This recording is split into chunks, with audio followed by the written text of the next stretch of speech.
प्यारे बच्चों, good morning. जब जगो तभी सवेरा। उम्मीद करता हूं कि मेहनत से पढ़ाई करते होंगे। हम लोग बोर्ड एग्जाम में आने वाले इंपॉर्टेंट क्वेश्चंस को कर रहे थे। आज उसी में आगे क्वेश्चन लगाते हैं। आइए देखिए, रियल नंबर में, वास्तविक संख्याओं में question number 1, prove that following are irrational number. सिद्ध कीजिए कि निम्नलिखित अपरिमेय संख्या है। इसका फर्स्ट स्टेप जो था √5, √3, √7 ये कर चुके थे। आज हम लोग करते हैं सेकेंड स्टेप के क्वेश्चन 1/√2 या 1/√3 या 1/√7। अगर ये क्वेश्चन आते हैं तो इनको कैसे क्रैक किया जाता है। इसमें आइए 1/√3 को लेते हैं।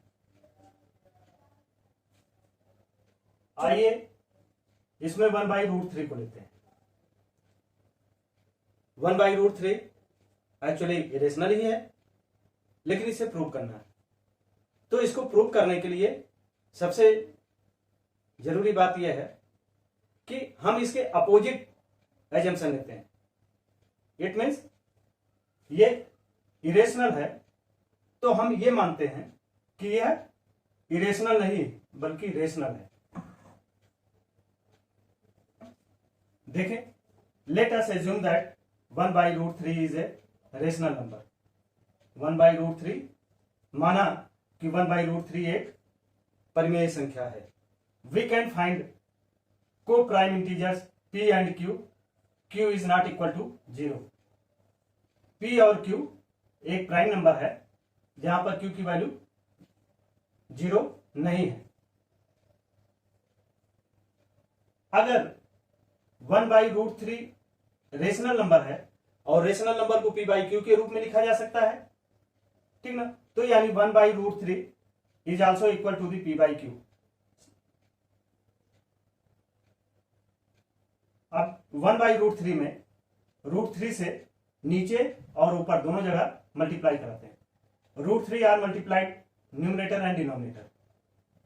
1/√3 into √3 upon √3 equal to p/q। √3 upon 3 equal to p/q। 3 को इधर ले जाते हैं तो √3 इक्वल टू 3p/q, यानी 3p/q।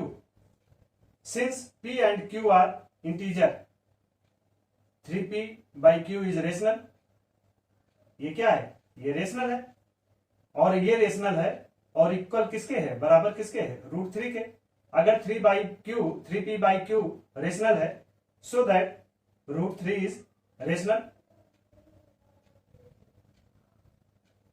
बट ये बात सही नहीं है, क्योंकि √3 रेशनल तो नहीं होता है, इरेशनल होता है। तो this contradict that fact that the fact that √3 is irrational. लेकिन यह क्यों आ रहा है? क्योंकि हमने पहले ही एजम्पशन जो ले लिया था कि यह रेशनल है, तो एक्चुअली यह रेशनल नहीं है, इसलिए √3 रेशनल नहीं है। तो क्या है? इरेशनल है। यानी therefore 3/p is rational and so √3 is rational. चूंकि 3/p क्या है? वो परिमेय संख्या है और यह इसके बराबर है, इसलिए √3 भी परिमेय है। लेकिन but this contradicts the fact that √3 is irrational. लेकिन इससे इस तथ्य का विरोधाभास प्राप्त होता है कि √3 एक अपरिमेय संख्या है। अब यहां √3 को रेशनल कह रहा है ना, तो ये क्या है? यह जो इसकी वास्तविकता है कि √3 इरेशनल होती है, इससे विरोध प्रकट हो रहा है। So this contradiction has arisen because of our incorrect assumption that √3 is rational. यह विरोधाभास हमें इस कारण से प्राप्त हो रहा है क्योंकि हमने एक त्रुटिपूर्ण परिकल्पना ली थी कि √3 एक परिमेय संख्या है, 1/√3 एक परिमेय संख्या है। और अगर 1/√3 एक परिमेय संख्या है, यह बात विरोध जताती है तो वो क्या होगी? तो it means so we conclude that root 3 is rational. तो अतः हम निष्कर्ष निकालते हैं कि रूट 3 एक अपरिमेय संख्या है। इसको इस तरीके से भी लगा सकते हैं, इसे एक दूसरे तरीके से भी लगा सकते हैं। उसमें क्या करेंगे, ऊपर की सारी चीजें एज इट इज रहेंगी, यहां क्या करें, इसको तिर्यक गुणा करा दें, ठीक ना, इसको यहां से तिर्यक गुणा करा देते हैं। तो ये क्या हो जाएगा, ये हो जाएगा Q is equal to root 3 P, ठीक ना। अब क्या करते हैं, स्क्वायरिंग बोथ साइड, दोनों साइड में स्क्वायर करते हैं, स्क्वायरिंग बोथ साइड, Q का whole square equal to root 3 into P का होल स्क्वायर, ये हो गया Q square, K square equal to 3 root 3 multiply कराएंगे 3 और P स्क्वायर, ये 3P स्क्वायर। हम इसे इसकी साइड्स को आपस में चेंज कर देते हैं तो ये हो जाएगा, हो सकता है ना, 3P square equal to Q square, यानी P square equal to Q square upon 3। तो 3 Q square is divisible by 3, Q square is divisible by 3, ठीक ना। Then Q also divisible by 3, ठीक ना। ये थ्योरम जो हमने की थी उस थ्योरम से 1.3 किया था। तो अगर 3 जो है Q स्क्वायर को डिवाइड करता है तो 3 क्या है, वो Q को भी डिवाइड करेगा। लेट अस एज्यूम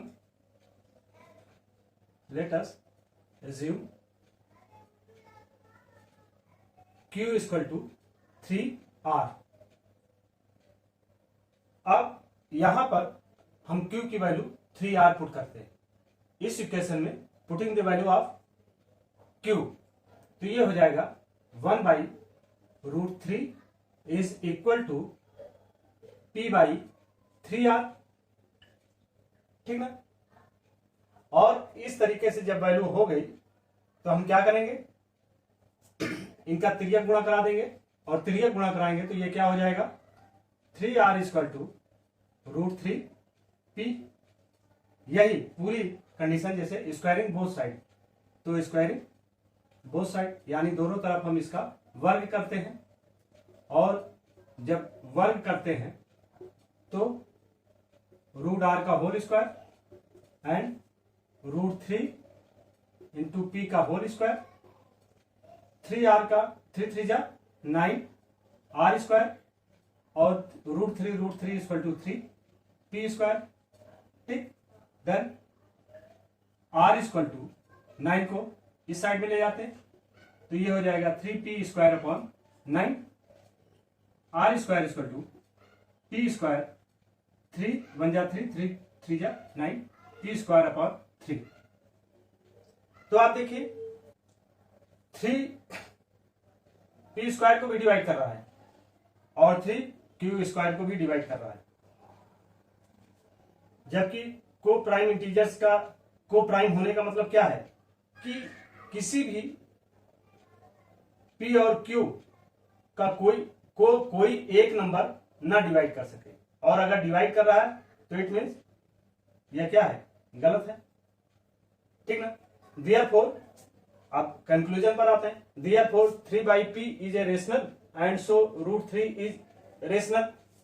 इसको उस तो इस आधार पर कह सकते हैं कि Q और P, Q एंड P दोनों के,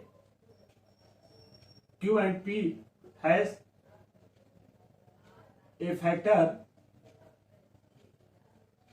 3, मतलब दोनों के फैक्टर क्या है, 3 ही है, और यह 3 जो है एक फैक्टर होने के कारण क्या होगा, यह इस तथ्य का विरोधाभासी होगा को प्राइम नंबर का, और अगर यह विरोधाभासी है then also but this contradict the fact that root 3 is rational, ठीक ना, रूट 3 रेशनल इरेशनल है, इस बात का कॉन्ट्राडिक्ट पैदा हो रहा है, उत्पन्न हो रहा है। This contradiction has arisen because of our incorrect, ये जो निष्कर्ष है वो आप यहाँ पर लिख सकते हैं। Thank you. आइए हम लोग एक्सपेल 3 में दिए गए क्वेश्चंस को देखते हैं। इसमें दिया गया है 2 plus root 5, 5 minus root 3, 3 plus root 2 root 5। ये क्वेश्चन देखने में तो बड़े हैं, लेकिन इनका सॉल्विंग प्रोसेस जो है बहुत ही छोटा है और बड़े ही कम शब्दों में इन्हें प्रूव किया जा सकता है कि that is irrational number.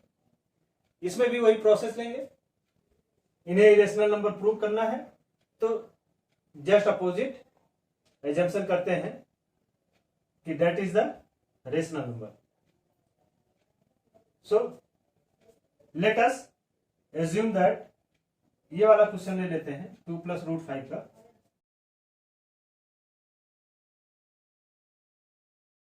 Let us assume that 2 plus root 5 is a rational number. We can find co-prime integers p and q. Q is not equal to 0, such that 2 plus root 5 is equal to p by q. क्योंकि हमने माना कि यह rational number है, rational number है तो rational p by q होता है, तो यानी ये जो है p by q के रूप में होगा या p by q के बराबर होगा। तो अब देखिए 2 को इधर ले जाते हैं और इधर जाएगा तो माइनस में हो जाएगा, तो root 5 equal to P by Q minus 2। Since P and Q are integer, अगर पी और क्यू इंटीजर हैं तो ये चीज क्लियर है कि P by Q minus 2 is a rational number, और इस रेशनल नंबर के बराबर ये है, तो यानी रूट 5 भी रेशनल नंबर होगा। Therefore P by q minus 2 is rational number and so root 5 is rational number. अगर ये रेशनल नंबर है और इसके बराबर रूट 5 है तो 5 भी रेशनल नंबर होगा, हाँ, क्योंकि p बाई क्यू माइनस 2 परिमेय संख्या है, इसलिए रूट 5 भी परिमेय संख्या है। But this contradict that fact, the fact that root 5 is irrational. परंतु इससे इस तथ्य का विरोधाभास प्राप्त होता है कि रूट 5 अपरिमेय संख्या है। भाई रूट 5 अपरिमेय संख्या है और यहां कह रहा है कि रूट 5 जो है वो परिमेय संख्या है, तो एक्चुअल इसका नेचर क्या है? अपरिमेय संख्या है, irrational number. Root 5 is irrational number, लेकिन यहां कह रहा है, परंतु इससे इस तथ्य का विरोधाभास प्राप्त होता है कि रूट 5 अपरिमेय संख्या है। रूट 5 अपरिमेय संख्या है, इरेशनल नंबर है, लेकिन यहाँ कह रहा है रूट 5 भी परिमेय संख्या है, यानी रूट 5 इज रेशनल नंबर। तो ये कैसे दोनों बातें हैं? एक्चुअल नेचर तो इसका अपरिमेय संख्या का होता है, रेशनल नंबर का, लेकिन यहाँ रेशनल कर रहे हैं, तो यानी ये विरोधाभासी बातें, कॉन्ट्राडिक्शन पैदा हो रहा है यहाँ पे। So this contradiction has been arisen because of our incorrect assumption that 2 plus root 5 is rational. यह इसलिए विरोधाभासी बातें आ रही कि हमने 2 प्लस रूट 5 को क्या मान लिया? 2 प्लस रूट 5 को हमने रेशनल नंबर मान लिया, और 2 प्लस 5 को रेशनल नंबर मान लिया, जिसके कारण से यह contradiction has been arisen because of the incorrect assumption that 2 plus root 5 is rational. यह विरोधाभास हमें इस कारण से प्राप्त होता है क्योंकि यह त्रुटिपूर्ण परिकल्पना कर ली है कि 2 प्लस रूट 5 एक परिमेय संख्या है, इसलिए so we conclude that 2 plus root 5 is irrational। अतः हम निष्कर्ष निकालते हैं कि 2 plus root 5 एक अपरिमेय संख्या है। बहुत छोटा सवाल है, लेकिन ये जनरली 1 नंबर या 2 नंबर में छोटे रूप में पूछ लिया जाता है। ठीक है, उतार लीजिए। अब इसके बाद हम लोग जो है इसके टाइप 1 के क्वेश्चन जो थे हमने देख लिए, अब टाइप 2 के क्वेश्चन देखते हैं। आइए हम लोग टाइप 2 के क्वेश्चंस करते हैं। टाइप 2 में हम लोग करते हैं revisiting of rational number and their decimal expansion. इसके पहले टाइप 1 किया। टाइप 1 में हमने किया revisiting of irrational number and their decimal expansion, यानी अपरिमेय संख्याओं का पुनर्भ्रमण और उसका दशमलव प्रसार। टाइप 2 में करेंगे परिमेय संख्याओं का पुनर्भ्रमण और उसका दशमलव प्रसार। टाइप 2 का क्वेश्चन भी इंपॉर्टेंट है, एक एक नंबर में ये क्वेश्चंस अक्सर आया करते हैं। देखिए क्वेश्चन नंबर 1 कह रहा है state whether the following rational number will have a terminating decimal expansion और a non terminating repeating decimal expansion. बताइए कि निम्नलिखित परिमेय संख्याओं के दशमलव प्रसार शांत हैं या अशांत आवर्ती। दिया जा रहा है पहला 12/125, second 7/1600, 11/3125, fourth 3/250, fifth 11/50, six 5/12 and seven 7/25। ये क्वेश्चन कभी ना कभी एग्जाम में पूछे गए हैं और ये कहने को कहा गया इसमें कौन सा डेसिमल एक्सपेंशन टर्मिनेटिंग है यानी शांत प्रकृति का दशमलव प्रसार है और कौन अशांत प्रकृति का आवर्ती दशमलव प्रसार है, बताइए।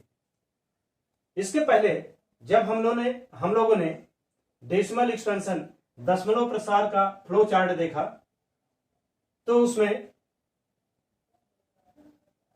डेसिमल एक्सपेंशन को दो भागों में डिवाइड किया गया, एक टर्मिनेटिंग डेसिमल एक्सपेंशन, दूसरा नॉन टर्मिनेटिंग डेसिमल एक्सपेंशन यानी शांत दशमलव प्रसार, दूसरा अशांत दशमलव प्रसार। फिर अशांत दशमलव प्रसार को भी दो भागों में विभाजित किया गया यानी नॉन टर्मिनेटिंग डेसिमल एक्सपेंशन को 2 पार्ट में डिवाइड किया गया। पहला नॉन टर्मिनेटिंग रिपीटिंग को रिकरिंग भी बोलते हैं, non terminating repeating decimal expansion या non terminating recurring decimal expansion. अशांत आवर्ती दशमलव प्रसार, इनको हिंदी में बोलते हैं अशांत आवर्ती दशमलव प्रसार। दूसरा non terminating non repeating decimal expansion या नॉन रिपीटिंग को नॉन रिकरिंग भी बोलते हैं, तो non terminating non recurring decimal expansion अशांत अनावर्ती दशमलव प्रसार। हम लोगों ने इसके पहले जब रेशनल इरेशनल नंबर कर रहे थे, अपरिमेय संख्याओं का पुनर्भ्रमण कर रहे थे, तो उसमें देखा ये non terminating non repeating decimal expansion वो कैसा था, वो इरेशनल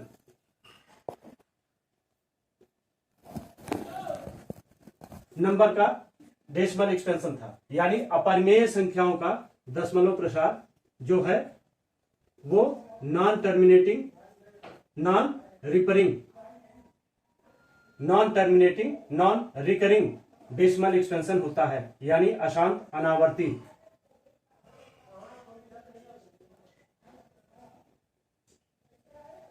दूसरा टर्मिनेटिंग डेसिमल एक्सपेंशन यानी शांत दशमलव प्रसार और non terminating repeating decimal expansion यानी अशांत अनावर्ती दशमलव प्रसार, यह दोनों जो है वो रेशनल नंबर के डेसिमल एक्सपेंशन के अंतर्गत आते हैं। यानी परिमेय संख्याओं के दशमलव प्रसार दो तरीके के होते हैं, पहला शांत दशमलव प्रसार और दूसरा अशांत आवर्ती दशमलव प्रसार। तो पहला ये टर्मिनेटिंग डेसिमल एक्सपेंशन यह परिमेय संख्याओं के अंतर्गत आता है और दूसरा non terminating repeating decimal expansion अशांत आवर्ती दशमलव प्रसार, यह परिमेय संख्याओं के दूसरे प्रकार का दशमलव प्रसार होता है। दशमलव प्रसार के आधार पर यह डिसाइड करना कि कौन सा शांत दशमलव प्रसार है, कौन सा अशांत आवर्ती दशमलव प्रसार है, इसके लिए हम लोगों ने देखा कि जब रेशनल नंबर क्या होते हैं जिन्हें P बाई Q के रूप में लिखा जा सके और जहां Q की वैल्यू 0 के बराबर ना हो यानी डिनोमिनेटर 0 ना हो। तो जैसे प्रश्न में दिया जा रहा है ये P बाई Q के रूप में दिया जा रहा है, तो इसमें हमको इनका डेसिमल एक्सपेंशन बताना है, दशमलव प्रसार बताना है। तो क्या इसके पहले हमारे दिमाग में ये बात क्लिक करती है कि पहले इनको डेसिमल फॉर्म में चेंज करें, इनको दशमलव की प्रकृति में परिवर्तित करें, या फिर ऐसे कौन सी विधा हो सकती है जिनको देखकर बता सकते हैं कि यह दशमलव प्रसार शांत प्रकृति का दशमलव प्रसार है या फिर अशांत आवर्ती टर्मिनेटिंग डेसिमल एक्सपेंशन है या non terminating repeating decimal expansion है।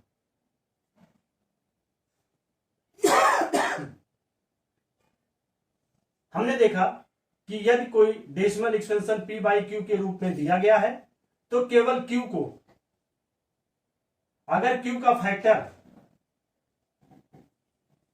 2 की पावर m इंटू 5 की पावर n के रूप में है तो वो टर्मिनेटिंग डेसिमल एक्सपेंशन होगा, या केवल 2 की पावर m हो या 5 की पावर n हो तो ये सभी डेसिमल एक्सपेंशन कैसे होंगे, टर्मिनेटिंग डेसिमल एक्सपेंशन होंगे।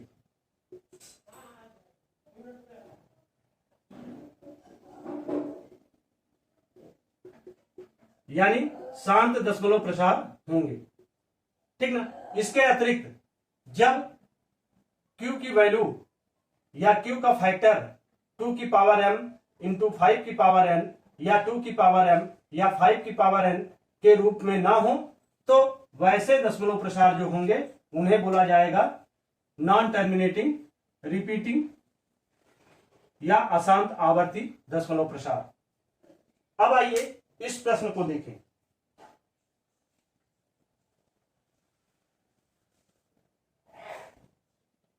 पहला क्वेश्चन दिया जा रहा है p बाई क्यू के रूप में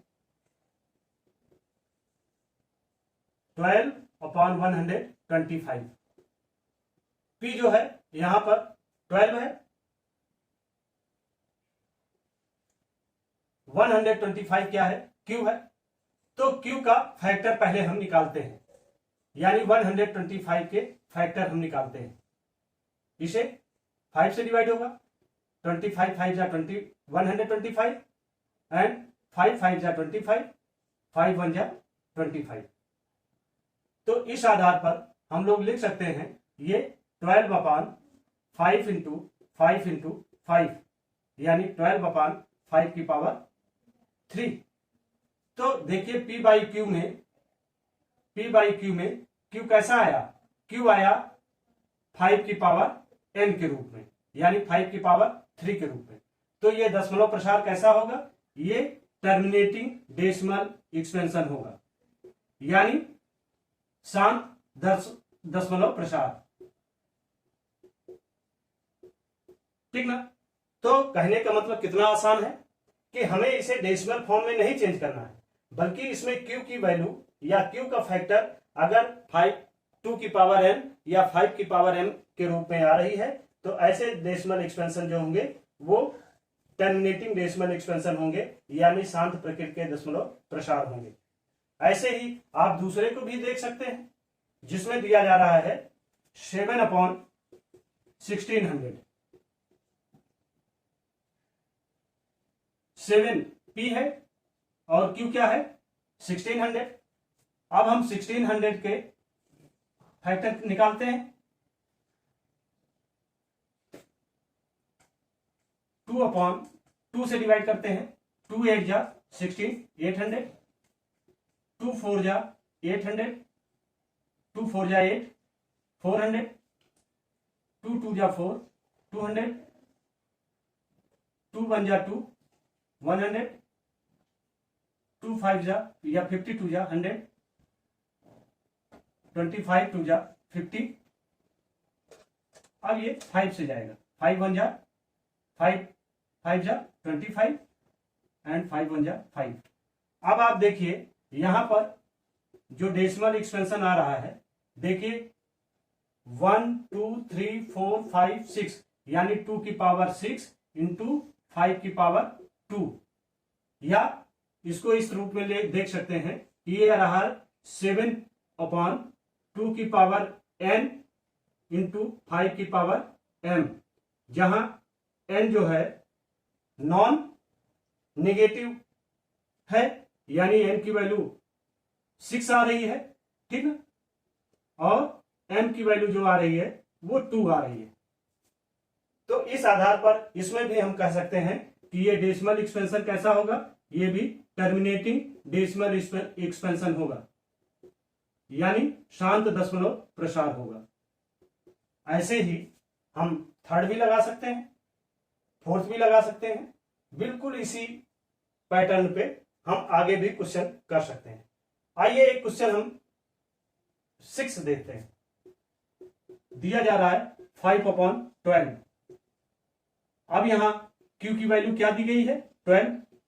12 के फैक्टर निकालते हैं। 2 6 जा 12, 2 3 जा 6, 3 1 जा 3। तो यहां पर Q को 5/2 की पावर 2 इंटू 3। अब देखिए ये 2 की पावर 2 तो आ रही है, लेकिन इसके साथ 3 आ रहा, 5 नहीं आ रहा। तो इसलिए ये डेसिमल एक्सपेंशन कैसा होगा, non terminating repeating decimal expansion होगा। नॉन टर्मिनेटिंग रिपीटिंग या नॉन टर्मिनेटिंग रिकरिंग नेचर का डेसिमल एक्सपेंशन होगा, जिसको हिंदी में बोलेंगे अशांत आवर्ती प्रकृति का दशमलव प्रसार होता है। ठीक ना। इस तरीके से इस स्पेल में आने वाले क्वेश्चन हम बड़े आसानी से कर सकते हैं, और ये 1 नंबर या 2 नंबर में अक्सर आया करते हैं। इंपॉर्टेंट क्वेश्चन है, नोट कर लीजिए और इन क्वेश्चंस को आप लगाइएगा। आइए टाइप 2 में क्वेश्चन 2 करते हैं। दिया जा रहा है the decimal expansion of rational number will terminates after how many places of decimals, यानी परिमेय संख्याओं का दशमलव प्रसार दशमलव के कितने अंकों के बाद शांत होगा।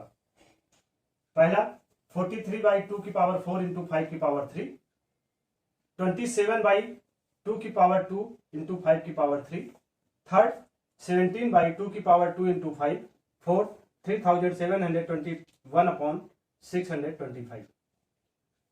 ऐसे क्वेश्चंस को करने के लिए जिसमें आपको यह बताना हो कि दशमलव के कितने अंकों के बाद संख्याएं शांत हो जाएंगी, यानी रिमाइंडर 0 हो जाएगा, वो संख्याएं पूरी तरीके से विभाजित हो जाएंगी। इसके लिए केवल आपको इसके P/Q में, यानी न्यूमरेटर और डिनोमिनेटर में केवल डिनोमिनेटर की वैल्यू यानी Q की वैल्यू, अंश और हर में केवल हर की वैल्यू क्या दी जा रही है उस पर ध्यान देना होता है। वी है 43/2 की पावर 4 इंटू 5 की power 3, the denominator of given rational number, मतलब इसका हर का मान जो दिया जा रहा है वो दिया जा रहा है 2 की पावर 4 इंटू 5 की पावर 3। ठीक ना।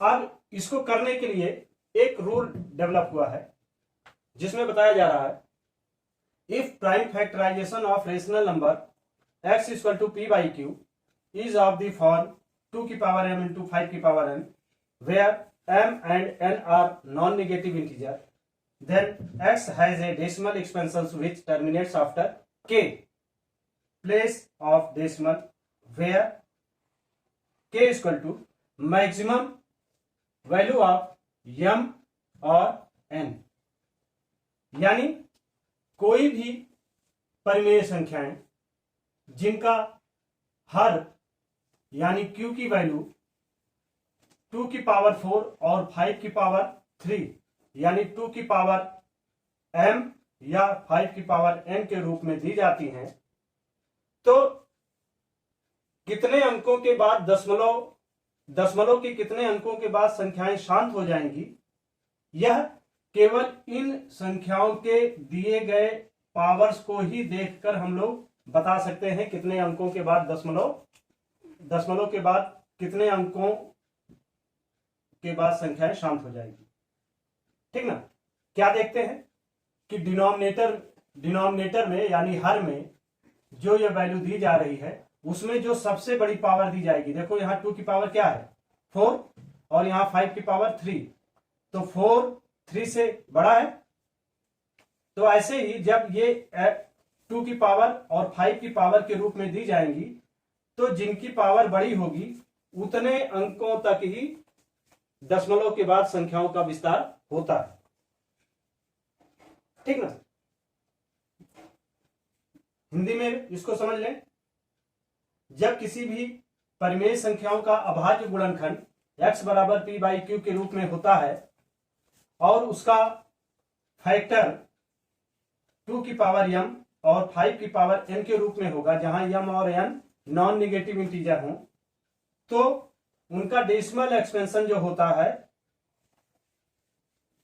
कितने अंकों के बाद शांत हो जाता है, वह इन संख्याओं के 2 की पावर और 5 की पावर m और n में, जो m और n में जिनकी वैल्यू बड़ी होगी, उतने दशमलव के बाद उतने अंकों के बाद संख्याओं का दशमलव विस्तार शांत हो जाता है। इस आधार पर इस प्रश्न में हम लोग बता सकते हैं इट विल टर्मिनेट आफ्टर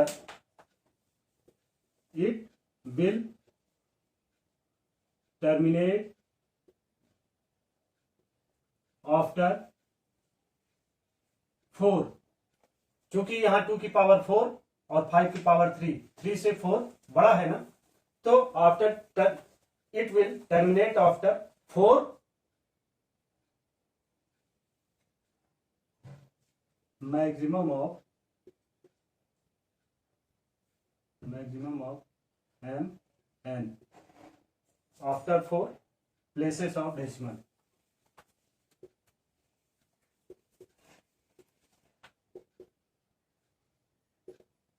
बात समझ में आई? ये क्वेश्चन अभी रिसेंटली एग्जाम में आया हुआ था, बोर्ड एग्जाम में रिसेंटली आया हुआ है। इसमें कुछ नहीं करना, ये एक ट्रिक है। आप सीधे सीधे ऐसे ही दूसरा क्वेश्चन देखिए जिसमें दिया जा रहा है 27/2 की पावर 2 एवं 5 की पावर 3। अब ये देखिए 2 की पावर m और 5 की पावर n के रूप में है ना, तो सीधे इसमें देखिए किसकी पावर बड़ी है, m और n। यहां पर m की वैल्यू 2 है और n की वैल्यू 3 है, तो m is less than the n, तो जाहिर सी बात है जो n की वैल्यू है उतनी डिजिट, दशमलव के उतने डिजिट तक के बाद जो है ये संख्याएं शांत हो जाएगी। तो यहां 3 है, यानी इसमें यह हो जाएगा दशमलव के 3 अंकों के बाद संख्याएं शांत हो जाएंगी। इसमें क्या था, दशमलव के 4 अंकों के बाद संख्याएं शांत हो जाएंगी। वैसे ही यहां देखिए, यहां 5 की पावर 1 है और 2 की पावर 2 है, तो यहां दशमलव के 2 अंकों के बाद संख्याएं शांत हो जाएंगी।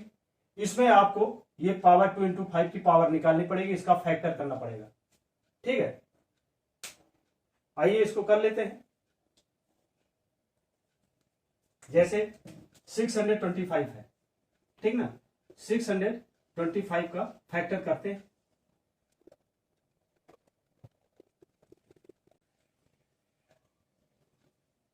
ये कितना आया, 625 इज इक्वल टू 5 की पावर 3, ठीक ना। तो कितने अंकों के बाद इसका डेसिमल, दशमलव के कितने अंकों के बाद ये संख्याएं शांत प्रकृति की हो जाएंगी, 3 अंकों के बाद, ठीक ना। इसको इस तरीके से आप लोग कर सकते हैं। आइए टाइप 2 में क्वेश्चन नंबर 3 करते हैं। So that in form of simplest fraction, सरलतम भिन्न के रूप में व्यक्त कीजिए। ये क्वेश्चन एक एक नंबर में पूछे जाते हैं और ये जो भी दिए गए हैं किन्हीं ना किन्हीं वर्ष के एग्जाम में पूछे गए हैं, चाहे वो शॉर्ट आंसर टाइप क्वेश्चन में पूछे गए हों या एमसीक्यू में पूछे गए हों। इनको थोड़ा समझें। फर्स्ट 0.6 बार, सेकंड 3.3 बार, थर्ड 0.36 बार, फोर्थ 1.046 बार।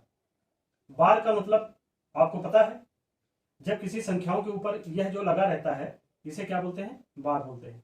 इसका मतलब यह होता है कि 0 के बाद, ठीक ना, 6 अनवरत रूप से आगे बढ़ता जाता है, ठीक है, उसी को बार से रिप्रेजेंट करते हैं। इस क्वेश्चन में 0.6 बार को लेते हैं। Let x equal to 0.6 bar. Now x equal to 0.6666 up to so on. Then 10x equal to 6.666। यह इक्वेशन 1 हुआ और यह इक्वेशन 2 हुआ। अब इक्वेशन 2 से इक्वेशन 1 को माइनस करते हैं, घटाते हैं, तो 10 से x, 10x minus x equal to 6.666 minus 0.666, ठीक है। 10x minus x equal to 9x and 6.66 minus 0.666 6 आ जाएगा। इधर के ये नंबर माइनस हो जाएंगे। x इक्वल टू 6/9, 9 इधर आ गया, तो ये 3 2 जा 6 और 3 3 जा 9। So 6 bar the value of 6 bar is 2/3।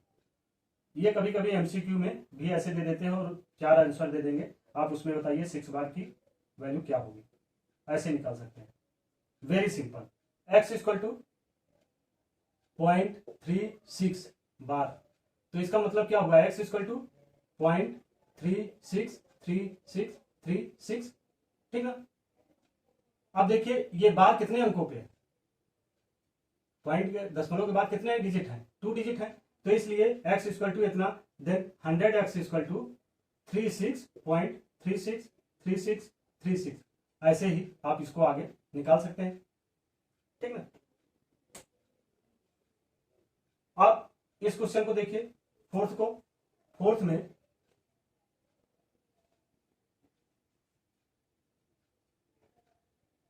ये दिया जा रहा है 1.046 बार, ये 3 अंकों पे बार दिया जा रहा है, तो x इक्वल टू क्या हो जाएगा 1.046 ये बार बार आता जाएगा। तो यहाँ कितनी डिजिट है, 3 यहाँ कितनी डिजिट है, 3 डिजिट, इसलिए अब यहाँ पर 3 डिजिट यानी 1000 x इक्वल टू हो जाएगा 1046.046 अब इसमें भी इक्वेशन 2 को 1 से माइनस करके सब्सट्रैक्ट करके निकाल सकते हैं। निकालिएगा इसको, आसान है, एक बार अभ्यास कर लीजिएगा। इनमें से कोई भी एक नंबर में दिया जा सकता है। अब आइए क्वेश्चन नंबर 4 को देखें। फाइंड द टाइप्स ऑफ, ये भी एक ही नंबर में आता है। फर्स्ट 1.472 बार, सेकंड 2.1438 बार। अब इसमें आपको यह बताना है कि कौन सा टर्मिनेटिंग है, नॉन टर्मिनेटिंग है, तो यह बताना है कि यह टर्मिनेटिंग डेसिमल एक्सपेंशन है कि नॉन टर्मिनेटिंग डेसिमल एक्सपेंशन है, या non terminating recurring decimal expansion है, या non terminating non recurring decimal expansion है। आपको यह चीज बड़ी ही आसानी में ध्यान रखनी चाहिए कि जब किसी भी संख्या को, जैसे 0.1400140000140000 और उसके बाद ये चीज अगर इंडिकेट करता है, इसके मतलब संख्याएं आगे तक जा रही हैं, ठीक ना, तो वो कैसे नंबर होंगे, वो non terminating and non recurring, ठीक ना, non terminating and non repeating, यानी अशांत अनावर्ती। यानी अशांत अनावर्ती संख्याएं कैसी होती हैं, इरेशनल, अपरिमेय संख्याओं के दशमलव विस्तार होते हैं, ठीक ना। ये पहला पॉइंट याद रखिएगा। दूसरा, अगर किसी भी नंबर में जैसे 1.472 में अगर ये बार दे दिया गया तो इट मीन्स क्या है कि यह बार बार रिपीट हो रहा है। इसको इस तरीके से व्यक्त कर सकते हैं 1.472 472 472, यानी ये कंटिन्यू, ये भी आगे बढ़ता ही जा रहा है। तो यानी यह जो है पहली चीज नॉन टर्मिनेटिंग है, शांत नहीं हो रही है, अशांत है, तो ये non terminating but repeating, non terminating या नॉन टर्मिनेटिंग रिपीटिंग या नॉन टर्मिनेटिंग रिकरिंग, माने इनको बोला जाएगा अशांत आवर्ती दशमलव प्रसार। ये कैसे दशमलव प्रसार के अंतर्गत आते हैं, ये रेशनल होते हैं। ये जो होंगे ये इरेशनल होंगे। कैसे होंगे, इरेशनल। इरेशनल यानी ये अपरिमेय संख्याओं के दशमलव प्रसार जो होते हैं, अपरिमेय संख्याओं के दशमलव प्रसार जो होते हैं वो नॉन टर्मिनेटिंग नॉन रिकरिंग होते हैं, और नॉन टर्मिनेटिंग रिपीटिंग जो होता है वो रेशनल नंबर का होता है, ठीक ना। रेशनल नंबर, रेशनल यानी परिमेय संख्याओं के दशमलव प्रसार जो होते हैं वो नॉन टर्मिनेटिंग रिपीटिंग या रिकरिंग नेचर के डेसिमल एक्सपेंशन होते हैं। और अगर उसके बाद कोई भी संख्याएं आपको सीधे दी जाती हैं, जैसे 1, 1.3, 2, 5, 6, 2, 1, अब इसके बाद ये क्लोज हो गई, तो इसके मतलब ये सीधे जो देखने से हम लोग पता लगा सकते हैं, ना तो इसमें बार दिया गया है, ना आगे एक शीट किया गया है, तो ये टर्मिनेटिंग नेचर की डेसिमल एक्सपेंशन हो जाएंगे। कैसे हो जाएंगे? टर्मिनेटिंग, यानी शांत प्रकृति के दशमलव प्रसार होंगे। टर्मिनेटिंग डेसिमल एक्सपेंशन होंगे, यानी शांत दशमलव प्रसार होंगे। इस आधार पर आप देख सकते हैं कि पहला भी बार है और दूसरा भी बार है, तो ये क्या हो जाएगा? टर्मिनेटिंग होगा कि नॉन टर्मिनेटिंग होगा? नॉन टर्मिनेटिंग होगा, और non terminating but repeating, repeat कर रही बार बार। परिमेय संख्याओं का एक सेक्शन ये भी है, जहां पर बार होगा वो नॉन टर्मिनेटिंग रिपीटिंग, यानी अशांत आवर्ती प्रकार की संख्याएं होंगी।